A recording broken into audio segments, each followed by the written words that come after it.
Alors dans le test 6, on va passer à une nouvelle loi qui est ce qu'on appelle la loi géométrique, alors qui est une loi que vous ne connaissez pas. C'est ce qu'on appelle la loi qui représente le temps d'attente du premier succès. Alors c'est une loi assez classique en mathématiques aussi. Elle apparaît assez souvent.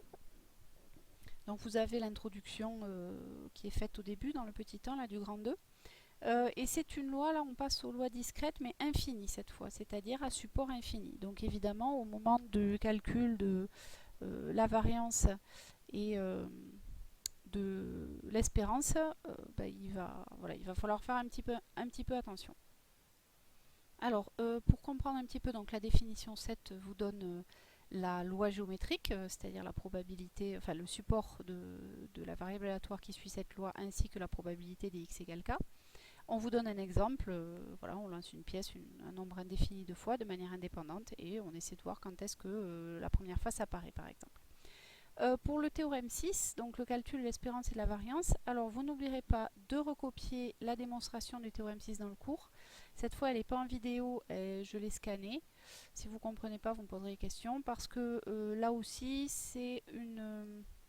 disons que c'est une démonstration qui a valeur d'exemple parce qu'on y étudie d'abord la convergence de la série qui définit l'espérance et de celle qui définit la variance, puisque ce sont des lois, puisque c'est une loi infinie. Voilà. Alors, pour le premier exemple du test 6, donc Alice jette une pièce équilibrée de manière indépendante jusqu'à obtenir face. Alors, le petit a, on parle d'une variable aléatoire qui compte le nombre de lancers avec pile. Et il faut donner sa loi. Alors, faire bien attention ici, il ne s'agit pas de l'apparition du premier succès. Bon, d'abord, évidemment, là non plus, la modélisation n'est pas tellement faite, donc il faut commencer par la faire. Et puis, on ne parle pas du tout du premier succès. Ça n'est qu'après, au petit b. Donc, voilà comment on se débrouille. Donc, L contre le nombre de lancers où on a obtenu pile. Petite remarque, ces lancers, ils sont forcément consécutifs. Parce que on réalise une expérience qui s'arrête dès qu'on obtient face. Donc ça veut dire que le nombre de lancers avec pile, vous ne pouvez pas avoir pile, pile, face, pile, pile. Ben non, parce qu'à partir du moment où on fait face, on s'arrête. Voilà. Donc les lancers sont forcément consécutifs, puisque face apparaît. Dès que face apparaît, le jeu s'arrête. Bon. Alors le support de L, puisqu'il faut déterminer sa loi, il faut déterminer son support, L de oméga, et la probabilité que L soit égale à K, pour tout K appartenant à son support. Donc le support en premier, c'est l'ensemble des antinaturels, puisque le nombre de lancers de pile avant d'obtenir face, le nombre de lancers qui donne pile avant d'obtenir face, ça peut être soit 1, soit 2, soit 3, enfin soit 0 d'ailleurs, si on obtient dès le premier lancer face, soit 1, soit 2, etc. Donc c'est une variable aléatoire discrète infinie.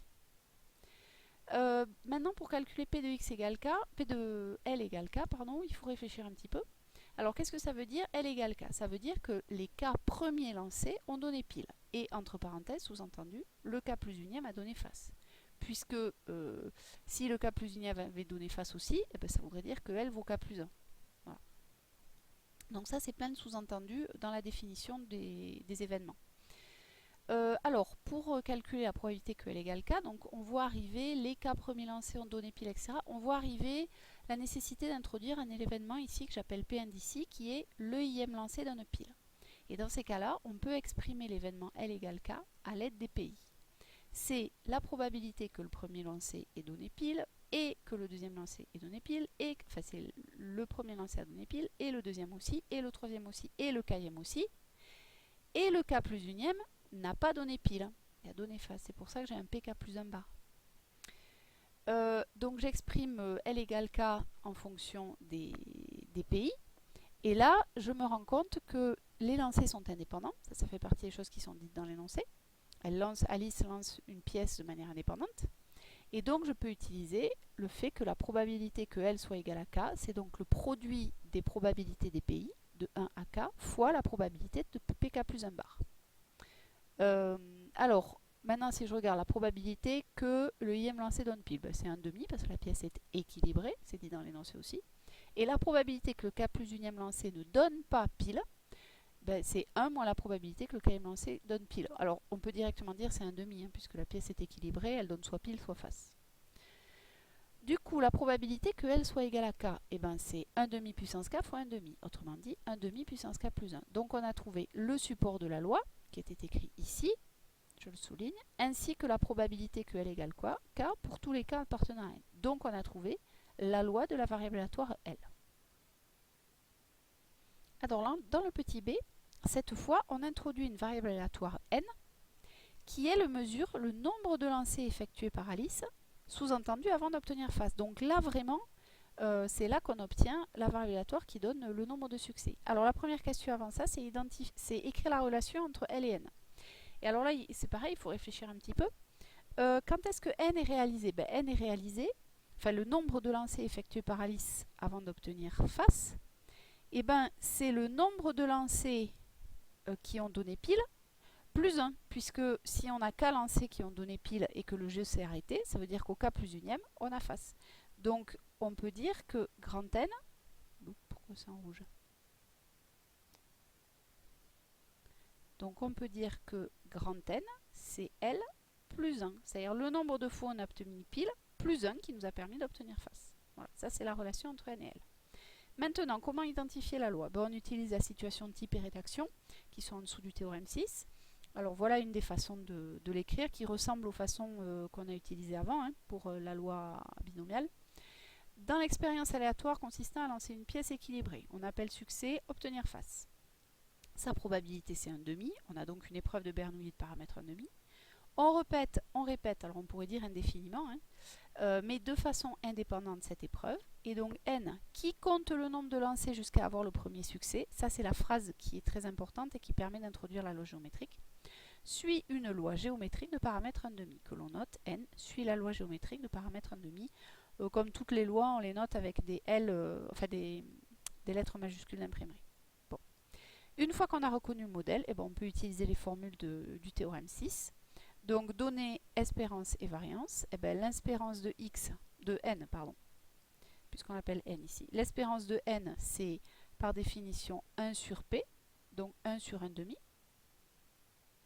c'est-à-dire 2. Et la variance de n, c'est 1 moins p sur p carré, c'est-à-dire 1 moins 1/2 sur 1/2 au carré. Je continue ici. 1 moins 1/2, ça fait 1/2 sur, alors 1/2 au carré, ça fait 1/4. Je vais multiplier ça par 4, puisque diviser par 1/4, c'est pareil que multiplier par 4. Et ça nous fait également 2. Voilà. Donc on a obtenu l'espérance et la variance à l'aide des formules de la leçon, puisqu'on a réussi à identifier la loi. Dans la question petit 2 du test 6, donc cette fois Bob jette un dé jusqu'à obtenir un nombre supérieur ou égal à 5. Alors là la loi géométrique on la voit puisque c'est le jusqu'à obtenir un nombre supérieur ou égal à 5. Soit n le nombre de lancers nécessaires, donner la loi de n, et quelle est la probabilité que Bob réussisse en moins de 10 lancers. Et puis on verra les questions d'après. Alors, toujours pareil, on donne une rédaction correcte. Donc dans l'expérience aléatoire consistant à jeter un dé, on appelle le succès obtenir un nombre supérieur ou égal à 5. Sa probabilité, on l'a déjà fait, ça fait 1/3. On reconnaît donc une épreuve de Bernoulli de paramètre 1/3. Et cette fois, on répète indéfiniment cette épreuve de façon indépendante, puisque les lancers sont indépendants. La variable aléatoire n, qui compte le nombre de lancers jusqu'au premier succès, donc cette phrase elle est très importante, suit une loi géométrique de paramètre 1/3. Donc on le note comme ça. Bien. Alors, là, une fois qu'on a donné la loi, on demande la probabilité que Bob réussisse en moins de 10 lancers. Alors là, on ne demande pas d'espérance ni de variance, on demande la probabilité que le nombre de lancers de Bob soit inférieur ou égal à 10. Alors pour ça, on a besoin du rappel de la formule de la loi. Là, pour le coup, on ne peut pas y échapper. Pour une loi géométrique de paramètre 1/3, la probabilité que n soit égal à k, par définition, c'est p, c'est-à-dire 1/3, fois 1 moins p, c'est-à-dire 1 moins 1/3, à la puissance k moins 1. Autrement dit, 1/3 fois 2/3 puissance k moins 1. Et cela, quel que soit k appartenant au support, c'est-à-dire n étoiles. Donc maintenant, on va pouvoir exprimer p de n inférieur ou égal à 10. Alors c'est la somme de k égale 1 jusqu'à 10 des p de n égale k. Et donc voilà, on va voir une série. Enfin une série, non, une somme partielle, là c'est plus simple. Donc ça va être la somme de k égale 1 à 10 de 1/3 fois 2/3 puissance k moins 1. Alors on arrange un peu ça, le 1/3 on peut le sortir de la somme. Et ensuite, comme la somme commence à 1, mais que le premier exposant c'est k-1, on peut éventuellement effectuer un changement d'indice. On pose ici j égale k-1. Et ça nous fait donc la somme de j égale 0 à 9 de 2 tiers puissance j. Et là, on a une somme partielle de série géométrique, donc 1 tiers fois. Alors, souvenons-nous, ça fait 1 moins 2 tiers à la puissance. Alors, j 9 plus 1 sur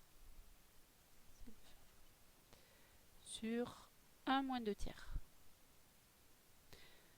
Voilà, alors on calcule ça, ça fait 1 tiers fois 1 moins 2 tiers puissance 10. Hop, 2 tiers, on a dit. Sur 1 moins 2 tiers, ça fait 3 tiers moins 2 tiers, donc sur 1 tiers. Ici, du coup, les 1 tiers, ils s'en vont, et il nous reste du 1 moins 2 tiers puissance 10. Et pour répondre enfin à la deuxième question, qui est en moyenne, combien de lancers doit-il faire pour obtenir un nombre supérieur ou égal à 5 ? Ben là, on nous demande en fait l'espérance de la variable aléatoire n, qui est égale à 1 sur p, c'est-à-dire 1 sur 1 tiers, autrement dit 3. Donc en moyenne,